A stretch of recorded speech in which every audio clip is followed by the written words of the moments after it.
As we enter a new year, we take a clear, compassionate look at the current state of LGBTQ plus lives and rights, what's happening now, what 2026 may bring, and how we can respond with courage, clarity, and love.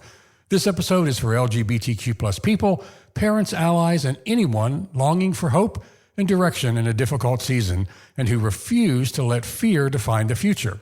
We break down the political climate, the shifts in faith communities, the resilience of LGBTQ plus youth, and the practical steps each of us can take to build a world grounded in dignity, truth, and inclusion.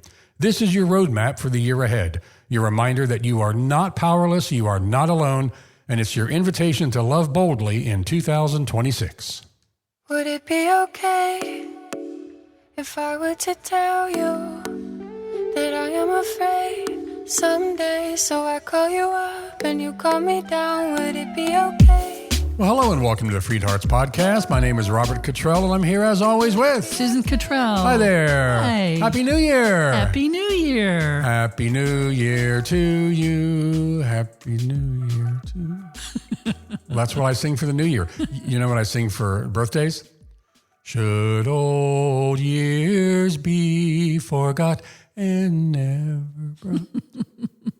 You know, it's a new year. I could use a bigger laugh than that. Hopefully some of you out there are laughing with me, not at me. Anyway, welcome. We're so glad you're here with us. Don't forget, all of the resources are free at FreedHearts. Check them all out. The video courses, PDFs of the books, everything. It's free. Check it out. FreedHearts.org. That includes Susan's life coaching, which is done on a very limited basis. But if you're interested in that, for individuals, couples, that kind of thing, please reach out to us. There's a connect tab there on the website. Again, everything is at freedhearts.org. So it's 2026. Whoa. As we step into a new year, many of us, we're carrying this mix of hope and heaviness, and it just feels like unsteady. And like there's like those fun rides at the fair where you kind of walk on the steps that are kind of moving or something. Right. It feels like you can't get a solid step. Right. And the rhetoric feels harsh. The headlines are often overwhelming. Again, realizing that most of those headlines are just getting you to click. So be aware. Right. Just be aware. And for LGBTQ plus people, especially transgender people, as well as for parents, for allies, and every one of you listening, the stakes, I know the stakes feel incredibly, incredibly high. Yes. So today we're doing something we've never done before, a FreedHearts State of the Union. Or maybe better said, a state of the heart. I think that's more like it, about where LGBTQ lives are right now and where their rights actually stand right now, what we're likely to see in 2026, and most importantly, what we can do, what you can do to keep building a world grounded in love, in courage, in inclusion, and justice. Yeah. So this episode is for you, beloved, for your kids, for your community, for your heart. So take a breath and let's walk through this together. Yeah. It really does work. It does work. I know. Yeah. It works for me all the time. Yeah. If I stop breathing, everything changes. That's true. But no, the deep breaths do really work. Centers me, kind of. Well, so let's begin here with talking about where we are right now. And, there could have been an hour between when we recorded this and when you're hearing it. So everything could have changed. But we're going to talk about basically where we are right now. Yeah, because the truth is 2025 was a year of severe attacks and breathtaking resilience. Yeah. So let's go through a few of these, okay? Okay. So number one, the political climate out there has intensified. Is anybody surprised by that? Yeah, it has intensified. Politicians continue to treat LGBTQ plus people, especially trans youth and adults, as political pawns. Yes. We've seen all kinds of things like proposed federal rollbacks of non-discrimination protections. We've seen surges in anti-trans rhetoric. We've seen renewed pushes for bathroom bans, attempts to censor inclusive curriculum, threats to healthcare, identity documents, and civil rights. And this isn't accidental. Right. This is strategic. Right. Some of it's real, some of it's fear, used to distract us from maybe what's really going on. But it's rooted in fear, power, control, and the myth of, quote, protecting tradition. Yes. You've heard the talking points. We've all heard them. Protect the children. Stop the ideology. Return to traditional values. And actually, we're going to do an episode shattering the myth of traditional values in 2 weeks. Yes. Next week, we're going to shatter the myth of traditional marriage and the, quote, perfect family. Yes. So look for yes. that. Those are myths. Those are myths. Yep. We will shatter those. Okay. So now, and we know that you've heard and read about all these things, and it's exhausting. To whatever degree you've heard or read about it, it's exhausting. It's painful and it's dishonest. Yeah. And it's also increasingly transparent. Yeah. We all Right? see this. Most people can see this. And as we've noticed in recent news developments, even people, quote, on the other side Yeah. are seeing this in increasing numbers. Yeah. That's what happens when you overplay your hand. Right. You just can't go that far.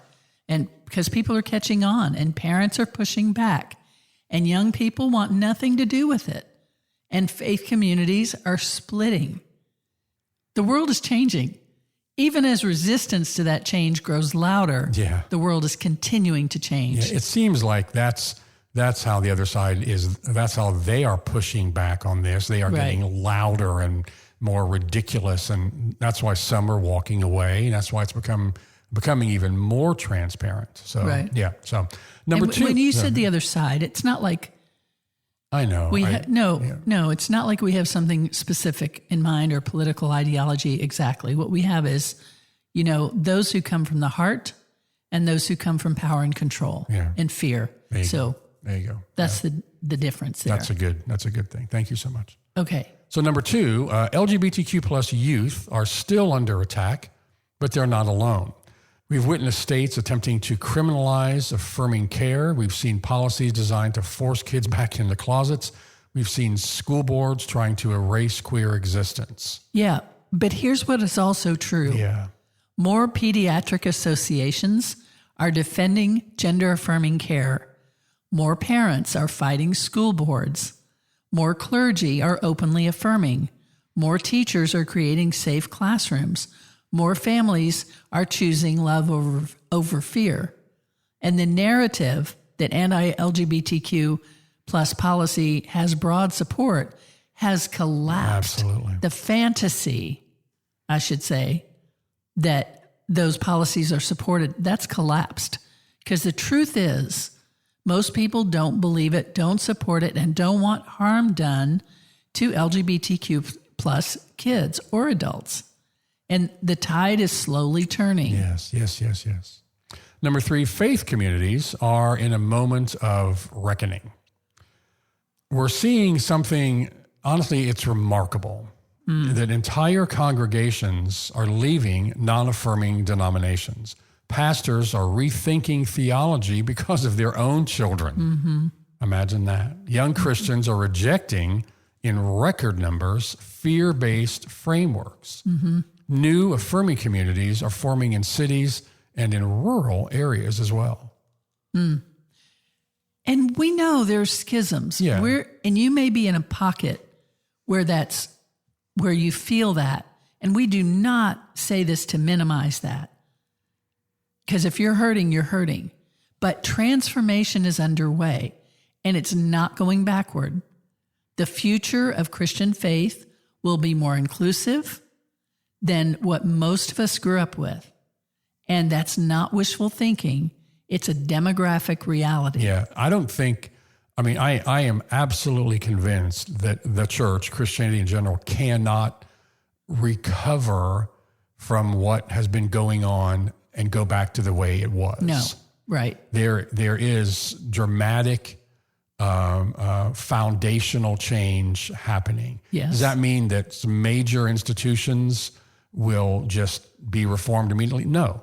But again, the transparency, the change that we're seeing, the language, the rhetoric, the political activity, all these things, they just are not going to recover from that and just, we're just going to go back to what we were doing and maintain this fear-based, rules-based everything. they've lost their faith, like the trust. They become untrustworthy to the degree that people have are lost not their willing. faith. Have lost their faith. That's right. Yeah. And they're not willing to do this anymore. We're also seeing, number 4, LGBTQ plus adults are more visible and more vocal than ever. We have reached a cultural tipping point on this where people are no longer hiding. They're tired of it. They're done. They're saying, you don't get to define my humanity. You don't get to erase my family. You don't get to weaponize scripture against my existence. Yes. No, you don't. Visibility is power, and fear systems know that. That's why the backlash is so fierce, because visibility changes hearts. Visibility undoes lies, exposes lies, I should say. Visibility shows the world what love actually looks like. That's right. That's why there's pushback against visibility. That's right. But it's out there more vocal and more prominent than ever. Yes. So let's kind of shift here. Let's talk about what this coming year, what 2026, what this year may bring. Yep. Let's not sugarcoat it, because this year will likely include escalating political attacks, trying to energize fear-based voters, more lawsuits over transgender health care, increased social media misinformation. I say that and want to sigh after I say that, because man, that's just getting so, it's all getting bad out there. And ongoing efforts to restrict LGBTQ plus affirming curriculum, books, and spaces. But here's the part we also need to name. This year is going to be a year of unprecedented advocacy, connection, and courage. Find strength in that, And why? Why do we say that? Because fear movements burn hot, but they also burn out. And because younger generations overwhelmingly support LGBTQ inclusion. Duh. Because parents won't let their kids be collateral damage. Because people are waking up to the harm being done in the name of tradition. Because truth is spreading faster than misinformation. There's been a lot of all of this, but we're in a new phase of this now. Yeah. And because love has a longer shelf life than fear every time. I want to go back to something you said, and that's the truth is spreading faster than misinformation. There's part of me that goes, wow, no. Right. But here's I think the depth of that statement is that misinformation is on shaky ground. It may be out there in greater numbers sometimes, but there's no depth to it. Right. Truth always has depth. It always has a solid foundation. And so it's spreading deeper and more effectively than any misinformation that's out there. And I also say it, that's exactly right. I also say it because that misinformation, those lies have been stated and had their time to work into the culture. And people have experienced how untrue they are. They know LGBTQ people. They now have met trans people. And they're saying, this doesn't line up with the stuff I've been told. Yeah. And so I think that's why truth is spreading now faster than that, because it's being exposed in all the places where misinformation is happening. There's those, like you said, it's kind of a bubble that's popping. People are saying misinformation this bubble. Yeah. Yeah. It doesn't make sense. Yeah. You know what else is true in this? In that misinformation produces a reaction in people that they don't like, that they don't trust, that it makes them afraid, it makes them nervous, it makes them question. Truth produces exactly the opposite of that. And that is what people want. That's what they're longing for. That's what they're hoping for. So when they get that truth and it has the impact on them, they like that and they search for more of that. That's right. You know what I mean? Right. I mean, truth engenders love and community and peace, and misinformation or lies upend all those things. Yeah. Yeah. And like you said, and love has a longer shelf life than fear every single time. So 2026 is going to be a year where what? What do you think? More faith communities shift to full affirmation, without a doubt. Yeah. More parents publicly defend their LGBTQ kids. More lawsuits will strike down hateful policies. More educators speak up. More straight allies join the fight. And more LGBTQ plus people become leaders in community, culture, and church. Yes, indeed. And this is not to say there won't be ongoing challenges. There will be. I don't doubt that. But there will be enormous breakthroughs, both culturally and spiritually. Yes, indeed. Yes. Psychically. You know, Yes. Universally, physiologically. spiritually. Yes. Yes. in all the indeed, ways. Emotionally, yes. So what can we focus on this year to help, to heal, and to expand love? And this is the heart of today's episode. Yeah. In the year ahead, here's where our attention and energy and compassion need to go. Yep, and we have some things here too. So number one, protecting LGBTQ youth emotionally, spiritually, and practically. Yes. And this means being an advocate in schools, to challenge harmful narratives in family conversations, to speak up in church in all spaces, yeah. support mental health access, name harm, name bullying when you see it, and celebrate kids' identities, not just accept or tolerate them. Yes. Yes. The single biggest protective factor, beloved, the single biggest protective factor for LGBTQ youth is family acceptance. That's Nothing else comes close. Right. If you are a parent listening, you have more power than you realize. Your love can literally save your child's life. Yes. Yeah. Yeah. That's exactly right. So number two? Number two, countering misinformation.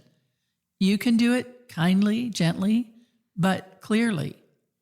Every hateful stance in 2026 will rely on misinformation. That's really powerful to know. That's really powerful to know. Our job is to be calm voices of truth. We don't have to be aggressive or combative or shaming either. Just, no, that's not accurate. No, the research doesn't support that. No, Jesus never said that. No, your child is not unsafe. The rhetoric is unsafe. Truth dismantles fear, but truth must be spoken, must be communicated, even when your voice shakes. Yeah. And we say not aggressively, but sometimes boldly, Yes. sometimes loudly, Well, and but with, not, yeah, go ahead. no, it's a good point because especially with marginalized people, if we even say anything the least bit confrontational, we feel like we're being mean or awful. And so that's right. Let's kind of strike that about not aggressive and not combative. Because I think the idea there is we don't want it all of a sudden. It's almost like, yeah, it's like, we don't want to give them a reason. Right. Yeah, right. So aggressively in a bold and loud way when needed, but kind and calm and not shaming and not combative in that way. Does that make sense? It makes sense. But I'm really glad you brought this up because in this community, I just want to say I have to encourage people all the time to say, you, like, the experience is that boundaries are somehow mean or not within their rights to say. So to move into a new space for yourself beyond being shut down by others, you probably will sound mean to your own head as you speak. You'll think, gosh, was that mean? And no, it wasn't mean. It was you exercising an unused muscle by speaking up for yourself. Because the folks who are anti-LGBTQ are more emboldened than ever. Right. Sometimes when you say or speak, hey, there's a line there, please don't cross that. Right. And they cross that, you've got to say, hey, there's a line there.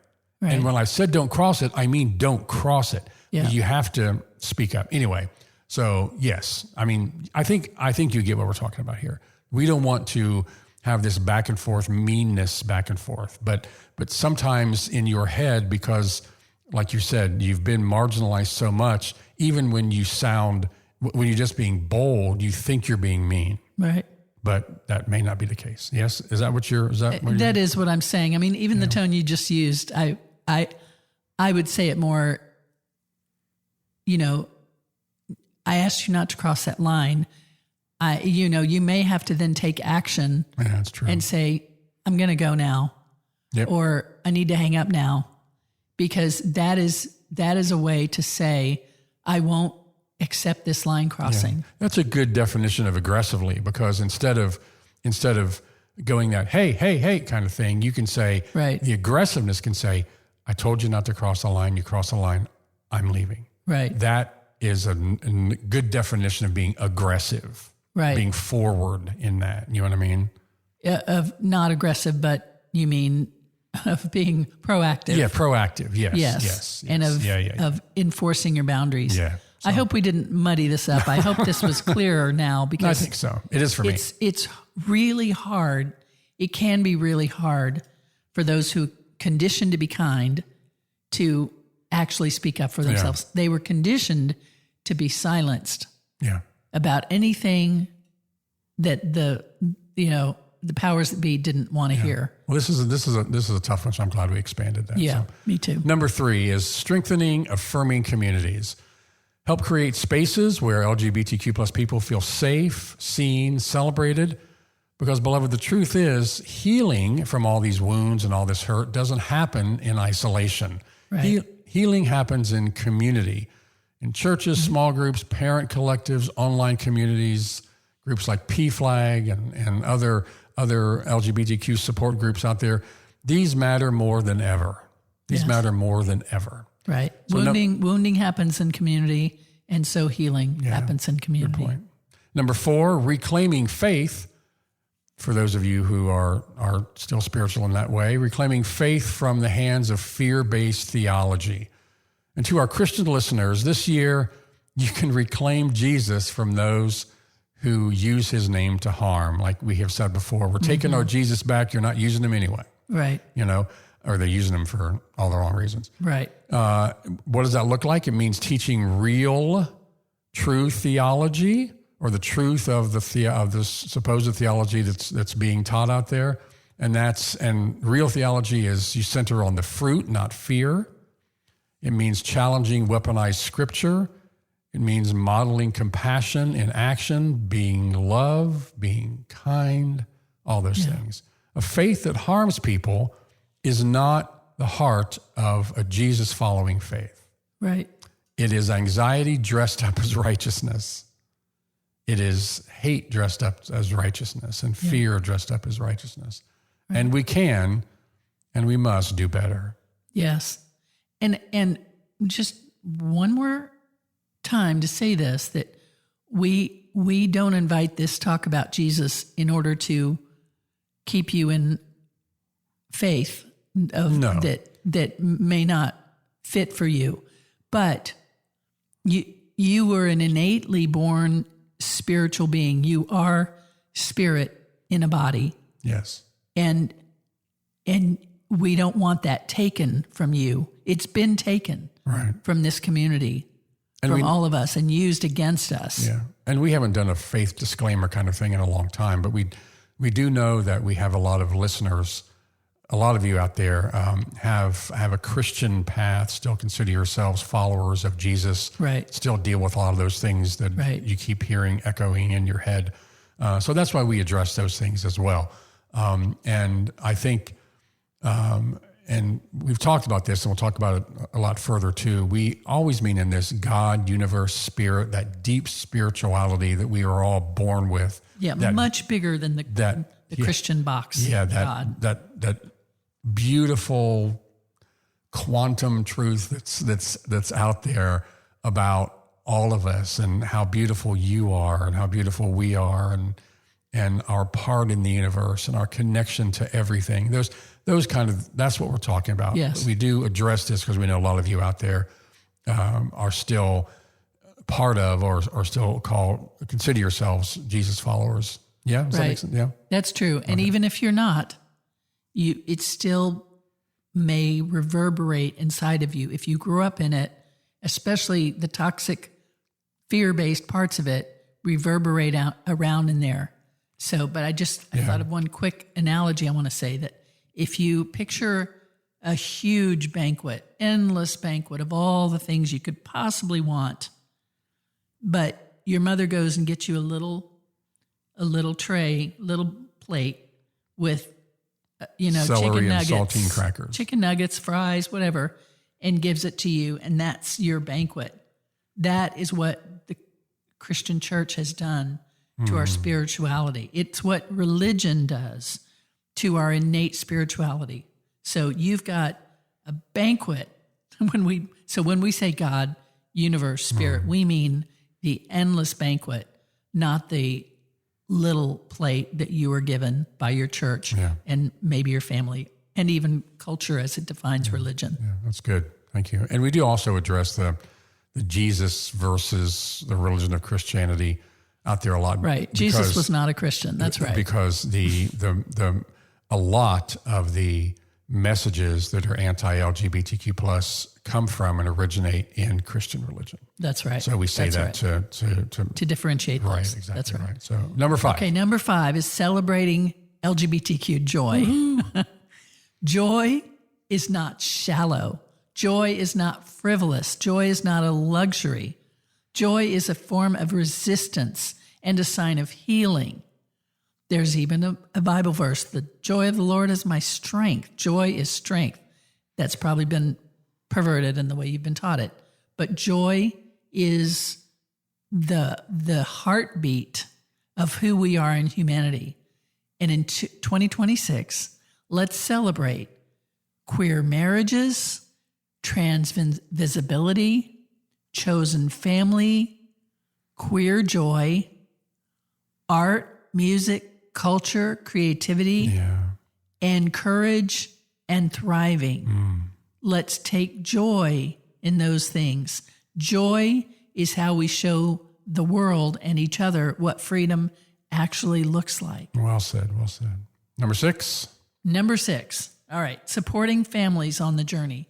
For parents listening, many of you are still healing from what you were taught, trying to untangle fear from faith, love from doctrine, truth from tradition. I understand it can be a real journey. That's why we're here. 2026 is the year we can all help more families move from confusion to clarity, from panic to peace, from fear to fierce love. I love that. That's great. You're not alone in this, and your journey matters. Yeah. I love those. Confusion to clarity, panic to peace, fear to fierce love. I love that. Yes. Number 7, finally, voting. Showing up and speaking out. And we can't ignore the political reality. And midterm elections are coming up and they're going to be huge. Yeah. But they will require participation, not panic, not despair, but presence. Yes. So vote, speak up, push back on bad policy, support affirming candidates, resist misinformation, show up for your community. Love must have a public face. And you know what? That face is all of us. As we step into this new year, here's the truth that we want you to carry, beloved. You are not powerless. You are not small. And you are not insignificant. Or to state it in a positive, we'll say you are powerful. Mm-hmm. You are big. You are significant. Yeah. LGBTQ plus people and the families who love them are changing the world with courage, vulnerability, tenderness, and truth. And in 2026, we must keep on loving boldly, speaking truthfully, advocating fiercely, embracing joyfully, healing deeply, connecting intentionally, resisting fear, expanding compassion. What a great list. Yeah, because the world needs us, because LGBTQ plus youth need us, because families need us, and because love is always stronger than fear even though fear can be very loud. So, beloved ones, as we move into this new year, remember, you are not alone. You are not powerless. You're part of a movement rooted in love and fueled by truth. Our community is strong. Our hearts are resilient. Our advocacy matters. Our compassion changes lives. And the future, yes, the future is far more hopeful than the headlines might suggest. We will walk this road with you. We will continue to walk this road with you. We'll speak truth with you. We'll advocate with you. We'll celebrate with you. We will love with you fiercely, tenderly, relentlessly. So here's to a year of courage, clarity, and joy. Here's to a year of healing and hope. Here's to a year that brings us closer to the world we're all working so hard to build. Cheers. Happy New Year. We love you. We're with you. And we'll talk to you next time. Bye. Would it be okay if I were to tell you that I am afraid someday? So I call you up and you call me down. Would it be okay? You've been listening to the FreedHearts podcast. We have extensive resources and vibrant, inclusive community for you at freedhearts.org. Please come say hello. If you have questions, comments, or suggestions for the podcast, just email us at podcast@freedhearts.org. Audio engineering is by Luke Johnson. The music is provided by our child, the Grammy-nominated Saint Sinner. You can find out more about him and his music at saintsinnermusic.com. Please share, subscribe, and follow on your favorite platform and support if you can. And thanks for listening.